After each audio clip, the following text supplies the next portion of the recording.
Pile సమస్యతో బాధపడుతున్నారా? ఇప్పుడు లేజర్ చికిత్సతో ట్రీట్మెంట్ రేంజ్ హాస్పిటల్స్ లో శాశ్వత పరిష్కారం. ఇప్పుడే సంప్రదించండి. ఆంధ్రప్రదేశ్ కి గ్రోత్ ఇంజిన్ గా ఏ నగరం మారబోతుంది? రాజధాని అమరావతి సిద్ధమయ్యే వరకు గ్రోత్ ఇంజిన్ లేని రాష్ట్రంగా ఆంధ్రప్రదేశ్ ఉండిపోతుందా?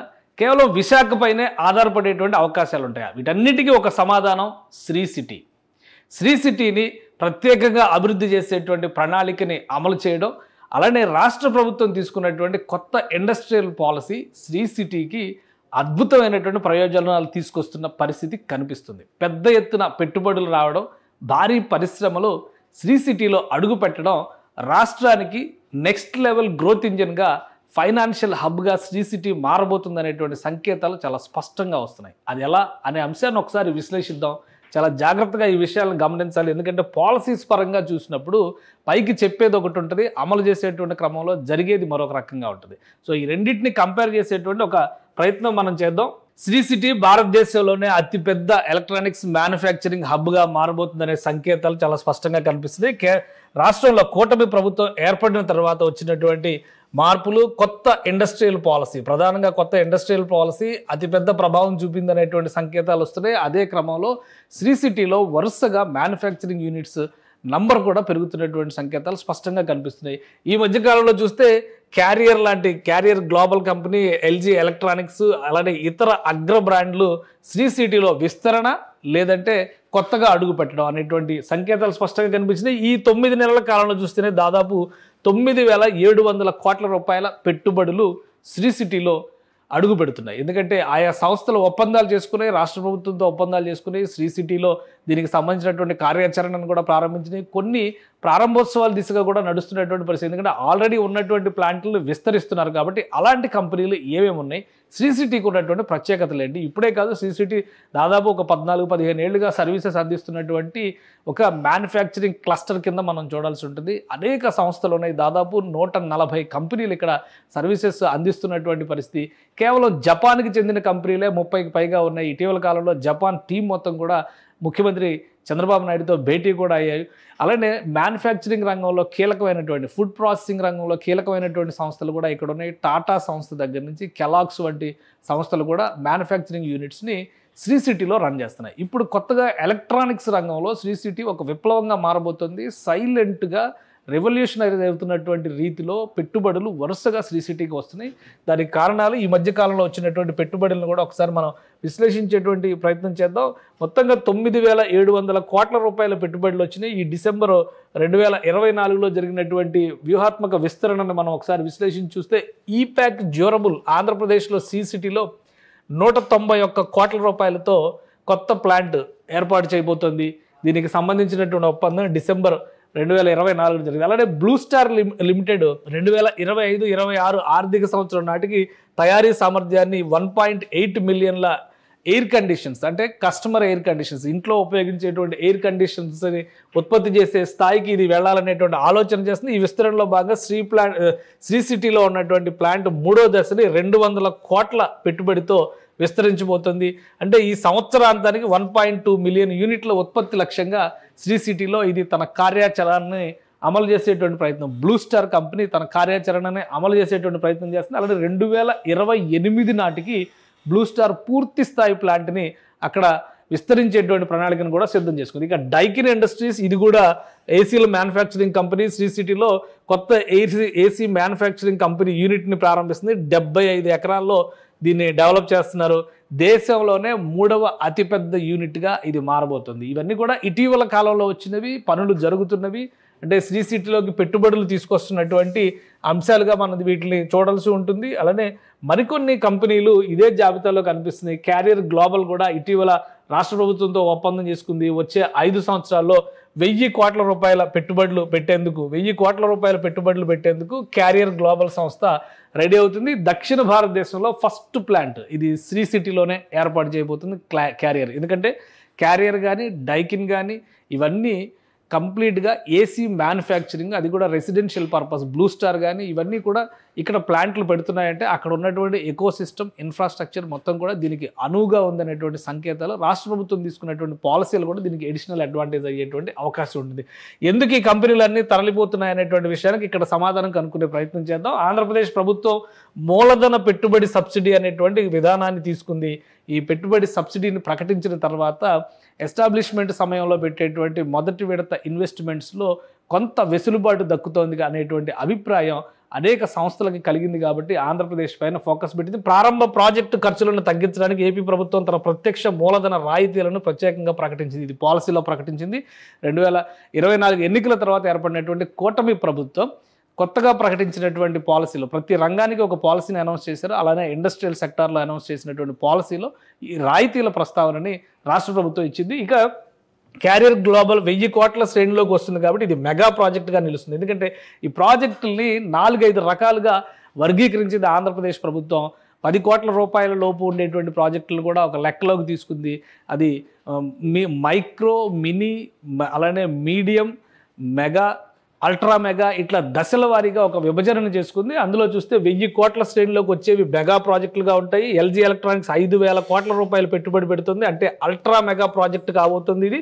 అందుకనే కొత్త ప్లాంట్ నిర్వహించేటువంటి క్రమంలో ఈ రకమైనటువంటి పెట్టుబడులు తీసుకొచ్చేటువంటి ప్రణాళికను కనుక ఆవిష్కరిస్తే ముందస్తుగానే పెట్టుబడి రాయితీల్ని రాష్ట్ర ప్రభుత్వం ఇస్తుంది. ఆ క్రమంలోనే అనేక సంస్థలు ఏపీలో పెట్టుబడులు పెట్టడానికి ఆసక్తి చూపిస్తున్నాయి. ప్రస్తుతం జరుగుతున్నటువంటి పరిణామం అది. దీంతోపాటు కేంద్ర ప్రభుత్వం అనుసరిస్తున్నటువంటి విధానాల్లో కూడా దానికి అదనంగా రాయితీలు ఏ విధంగా ఇవ్వాలనేటువంటి ఫోకస్ రాష్ట్ర ప్రభుత్వం పెట్టింది. ఒకసారి దాన్ని కూడా పరిశీలిద్దాం. కేంద్ర ప్రభుత్వం పిఎల్ఐ పథకాలపై టాపప్ గవర్నమెంట్ ఆఫ్ ఇండియా ఇస్తున్నటువంటి పిఎల్ఐ పథకం అంటే ఇది ప్రొడక్షన్ లింక్డ్ ఇన్సెంటివ్స్. అంటే ఉత్పత్తి మేక్ ఇన్ ఇండియా అనేటువంటి నినాదాన్ని భారత ప్రభుత్వం తీసుకున్నప్పటి నుంచి కూడా భారతదేశంలోనే ఉత్పత్తి చేసేటువంటి సంస్థలకి ప్రత్యేకమైనటువంటి రాయితీలు ఇచ్చేటువంటి విధానాన్ని ఒకటి అమలు చేస్తూ వస్తుంది.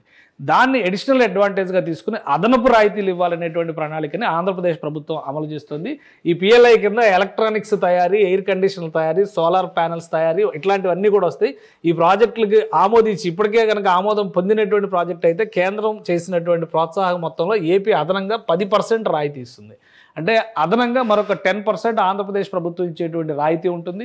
ఇది ఒక అడ్వాంటేజ్ అవుతుంది. దీంతోపాటు స్టేట్ జిఎస్టీకి సంబంధించి రీఎంబర్స్మెంట్ చేసేటువంటి విధానాన్ని ఏపీలో తయారు చేసి విక్రయించేటువంటి ఉత్పత్తులకి ప్రత్యేకంగా స్టేట్ జిఎస్టీలో 100% మినహాయింపు ఇస్తుంది ఆంధ్రప్రదేశ్ ప్రభుత్వం.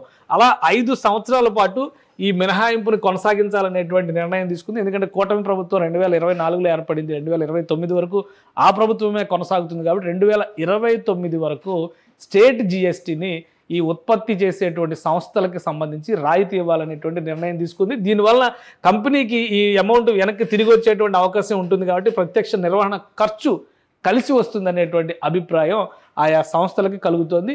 ఈ లెక్కలు వేసుకోవడం మరొక ముఖ్యమైనటువంటి అంశం. ఎలక్ట్రానిక్స్కి సంబంధించి సోలార్ ప్యానల్స్కి సంబంధించినటువంటి ఉత్పత్తులు, గ్రీన్ ఎనర్జీకి సంబంధించినటువంటి ఉత్పత్తులకి ప్రత్యేకమైనటువంటి రాయితీలను ఆంధ్రప్రదేశ్ ప్రభుత్వం ఇస్తుంది. డీకార్బనైజేషన్ సబ్సిడీ అనేటువంటి ఒక విధానాన్ని తీసుకుంది. కంపెనీలకు ప్రోత్సాహకాలను అందించడం ద్వారా గ్రీన్ ఎనర్జీ తయారీని ప్రోత్సహిస్తుంది. ఎందుకంటే ఒక మిషన్, గ్రీన్ ఎనర్జీ మిషన్ని కేంద్ర ప్రభుత్వం తీసుకుంది. రాబోయేటువంటి రోజుల్లో దాదాపుగా 2030 నాటికి శిలాజ ఇంధనాలను పూర్తి స్థాయిలో వినియోగించకుండా అడ్డుకునేటువంటి ఒక ప్రణాళికను అమలు చేయాలని కేంద్ర రాష్ట్ర ప్రభుత్వాలు భావిస్తున్నాయి. ఒకవేళ అదే జరిగితే కనుక ఎకో ఫ్రెండ్లీ వాతావరణం దేశవ్యాప్తంగా ఉంటుంది. కాబట్టి ఈ పర్యావరణ పరిరక్షణ కోసం గ్రీన్ డీకార్బనైజేషన్ సబ్సిడీ అనేటువంటి అంశాన్ని ప్రవేశపెట్టింది. దీనికి సంబంధించి కూడా ప్రత్యేక ప్రోత్సాహకాలని ఆంధ్రప్రదేశ్ ప్రభుత్వం ఇస్తుంది. అందుకని ఇటీవల ఒక విషయం గమనించి చూస్తే కనుక ప్రీమియర్ ఎనర్జీస్ అనేటువంటి సంస్థ తెలంగాణ నుంచి ఆంధ్రప్రదేశ్కి తరలి వెళ్ళిపోయింది. దానికి కారణం ఏంటంటే ఈ అదనపు సబ్సిడీలు వస్తున్నటువంటి విధానం. అలానే వీటికి తోడుగా స్టాంప్ డ్యూటీ, ల్యాండ్ ఛార్జీల రీఎంబర్స్మెంట్, భూమి కొనుగోలు చేస్తే కనుక ల్యాండ్ ఛార్జీల్ని ముందు రిజిస్ట్రేషన్ సమయంలో పే చేస్తారు, మళ్ళీ వాటిని రాష్ట్ర ప్రభుత్వం రీఎంబర్స్ చేస్తుంది. అలానే లీజు ఒప్పందాలు, ఇతర ల్యాండ్ కన్వర్షన్ ఛార్జీల పైన కూడా 100% స్టాంప్ డ్యూటీని ప్రభుత్వం తిరిగి చెల్లించాలనేటువంటి నిర్ణయం తీసుకుంది. ఈ అంశాలన్నీ కూడా పరిశ్రమలు పెడుతున్నటువంటి సంస్థలకి, పరిశ్రమలు పెట్టాలనే ఆ ఉత్సాహం ఉన్నటువంటి వ్యక్తులకి కూడా ప్రోత్సాహకంగా కనిపిస్తున్నాయి. ఆంధ్రప్రదేశ్ ప్రభుత్వం తీసుకున్నటువంటి ఈ విధి విధానాలని గమనించిన తర్వాతే పెద్ద ఎత్తున పరిశ్రమలు అక్కడ పెట్టేందుకు ఉత్సాహం చూపిస్తున్నటువంటి పరిస్థితి ఏర్పడింది. ఈ వాతావరణాన్ని గమనించిన తర్వాత ఆంధ్రప్రదేశ్ ప్రభుత్వం మరొక కీలకమైనటువంటి నిర్ణయం తీసుకుంది. అదేంటంటే ఇప్పటికే అక్కడ శ్రీ సిటీ అభివృద్ధి చెందుతున్నటువంటి విధానం. ఎందుకంటే శ్రీ సిటీ ఒక మెగా టౌన్షిప్ కింద మనం చూడాల్సి ఉంటుంది. మనకి నగరాలంటే హైదరాబాదు, చెన్నై, బెంగళూరు, ముంబై ఇలాంటి వాటిని చూసి బహుశా నగరాలు ఎలానే ఉంటాయనేటువంటి ఒక భ్రమతో ఉన్నాం. ఇప్పుడు శ్రీ సిటీ ఒక well established, well planned city.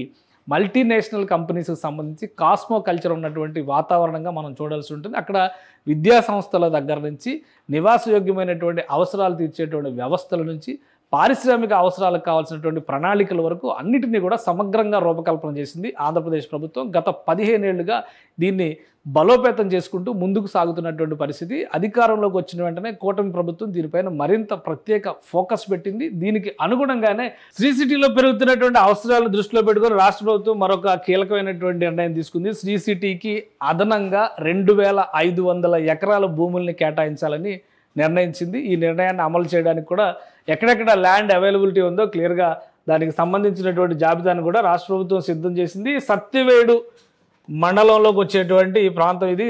అంటే ఇప్పుడు ఉన్నటువంటి ప్రస్తుత తిరుపతి జిల్లా పరిధిలో ఉన్నటువంటి ప్రాంతం ఇది. కాబట్టి దీన్ని దృష్టిలో పెట్టుకొని చూస్తే ఇక్కడ ఇరుగులం, అలానే రాళ్లకుప్పం, పెద్ద ఏటిపాకం, కొల్లాడం మొత్తం ఈ గ్రామాలకు సంబంధించి 4 గ్రామాలకు సంబంధించి మొత్తం 2583 ఎకరాల భూమిని సేకరించాలని చెప్పని రాష్ట్ర ప్రభుత్వం నిర్ణయించింది. ఇందులో గవర్నమెంట్ ల్యాండ్ 830 ఎకరాల భూమి ఆల్రెడీ ప్రభుత్వ భూమి అక్కడ ఉంది. ఇక ప్రైవేటు పట్టా ల్యాండ్ల నుంచి చూస్తే కనుక 1753 ఎకరాల భూమిని రాష్ట్ర ప్రభుత్వం సేకరించాల్సినటువంటి పరిస్థితి ఉంది. సో ఇప్పుడున్నటువంటి సైజు మరింత విస్తరించబోతుంది. శ్రీ సిటీ ఒక సక్సెస్ఫుల్ ఫార్ములా కాబోతుంది. ఆంధ్రప్రదేశ్లో రాజధాని మెగా గ్రోత్ ఇంజిన్ అవుతుందని పదే చెబుతున్నటువంటి నేపథ్యంలో అంతకంటే ముందే ఫైనాన్షియల్ హబ్గా, ఫైనాన్షియల్ గ్రోత్ ఇంజిన్గా ఆంధ్రప్రదేశ్ అవసరాలను తీర్చడానికి శ్రీ సిటీ సన్నద్ధమవుతుంది. కొత్తగా తీసుకొచ్చినటువంటి పాలసీల వలన ఇండస్ట్రీస్ క్యూ కడుతున్నాయి.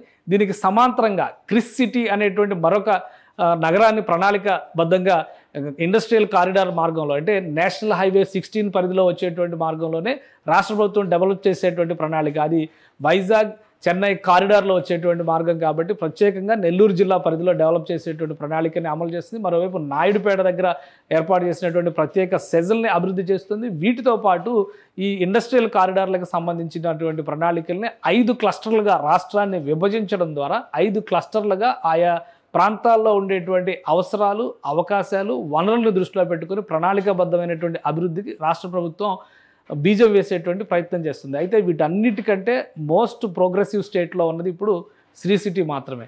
అమరావతి నిర్మాణం 3 సంవత్సరాల తర్వాత కంప్లీట్ అయినాక అది ఒక ఫైనాన్షియల్ గ్రోత్ ఇంజిన్గా మారడానికి మరొక 4-5 సంవత్సరాలు పట్టే అవకాశం ఉంది. కానీ ఇప్పుడు రెడీ టు ఈ కేక్లా కనిపిస్తోంది శ్రీ సిటీనే. అందుకే 2583 ఎకరాలని అదనంగా కేటాయించడం ద్వారా ఆంధ్రప్రదేశ్ ప్రభుత్వం శ్రీ సిటీని మరింత బలోపేతం చేయాలనేటువంటి ప్రణాళికను సిద్ధం చేస్తోంది. ప్రత్యేకంగా లుక్ ఈస్ట్ పాలసీ ద్వారా జపాన్, చైనా, ఇతర ఆగ్నేయ ఆసియా దేశాల నుంచి పారిశ్రామికవేత్తలను పెద్ద ఎత్తున ఇక్కడ ప్రోత్సహించి ఆహ్వానించేటువంటి ప్రయత్నాలని రాష్ట్ర ప్రభుత్వం చేస్తుంది. సో శ్రీ సిటీని రాబోయేటువంటి రోజుల్లో ఒక మెగా సిటీగా చూసేటువంటి అవకాశం తప్పకుండా కలుగుతుంది. అటు చెన్నై మహానగరానికి దాదాపు 50-60 కిలోమీటర్ల దూరంలో, ఇటు తిరుపతికి 70 కిలోమీటర్ల దూరంలో, అలానే కృష్ణపట్నం పోర్టుకు కూడా అతి సమీపంలో ఉన్నటువంటి మార్గం, రోడ్డు, రైలు, వాయు మార్గాలు, జల రవాణాకు కూడా అనువైనటువంటి ప్రదేశం. అంటే జియోగ్రాఫికల్గా ఉన్నటువంటి అడ్వాంటేజెస్ని శ్రీ సిటీ సద్వినియోగం చేసుకోవడం వల్లనే ఒక సక్సెస్ రేట్ని చూపించేటువంటి ప్రయత్నం చేస్తుంది.